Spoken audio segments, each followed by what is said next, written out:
Hey everybody, this is Spinning Jenny from Eat Sleep Hoop in North East England, and this is just a quick video to show you the basics of waist hooping. Now, first thing you're going to need is a nice big adult-sized hoop dance hoop. Okay, a lot of people still think that the smaller kids hoops are easier to use, but they're not. Okay, the bigger ones are slower, which gives you more time to learn the correct technique. They're bigger, which gives you more space and fits your body better. And they've got a bit of weight to them, which you need that feedback, okay? It makes them much easier to control. Now, if you have a look in the comments below the video bit, there is my website there, and yes, I make hoops to sell, and yes, I do classes if you're in the area. Okay, I've also done another video on my channel that shows me using the different size hoops, just to show that even more, that the bigger one you can find is the better one, okay? So, starting it off, want one foot in front of the other, a little bend in the knees if you're about to sit down.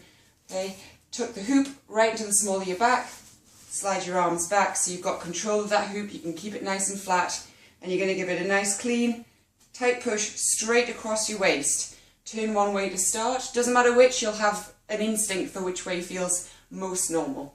Okay, turn back, push straight across your waist, and that sets it going. Okay, turn, push. Straight across the waist. Now what you're going to do to keep it going is not round in circles, which is what we all, or I certainly did, think before I started hooping. You're going to go backwards and forwards, keeping that bend in the knee. You don't want to pop your chest forward and your bum back, straightening your legs. Okay, it's a little bit more like surfing maybe, not that I've surfed. Okay, but you're sliding so your hips are going forward, back, forward, back. There is a push from your pelvis and from your bum, okay, but to begin with, the main thing is getting this big push forwards and back, but keeping the top part of your body relatively still. Okay, nice posture, head straight up, don't look down. If you look down, the hoop will move. Okay, so again, we're going to turn, give it a push, forwards and backwards. Now you might see hoopers using much smaller hoops and looking like they're barely moving, and that just comes with time. Don't be afraid to really exaggerate these moves when you first start. Forward, back, forward, back, forward, back. If you find you're a side-to-side hooper, there's not really anything wrong with that. It makes some things a bit trickier later on. So if you can, get used to this forward-back motion. Now to save the hoop, if it starts to fall down, once it gets to your hip bones, that's when you need to start picking it up. Okay, you can either push faster, it'll move back up. You can turn the same direction. I hoop anti-clockwise to my left, so if it falls, push turn to my left.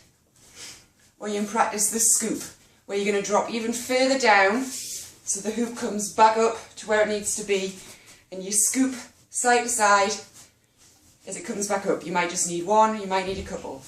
Drop, scoop up, drop, scoop up.